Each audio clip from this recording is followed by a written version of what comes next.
ГСП онлайн. Городские новости сейчас.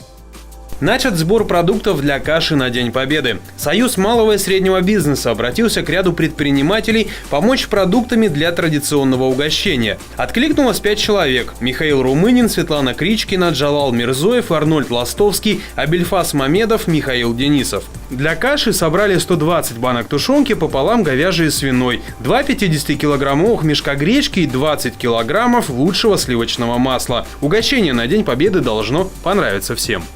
Я считаю, что вот эта каша у котла, она сплочает людей, и какой-то, наверное, это пошло все с времен вот этой войны, и как-то мотивирует людей там на, не на подвиги, а на какое-то сплочение наций. В итоге из продуктов получится более 200 килограммов каши с мясом. Это примерно 1000 или более порций. Вскоре продукты доставят поварам, а варить фронтовое блюдо будут в ночь на 9 мая. Как обычно, котлы полевой кухни расположатся на Первомайской площади.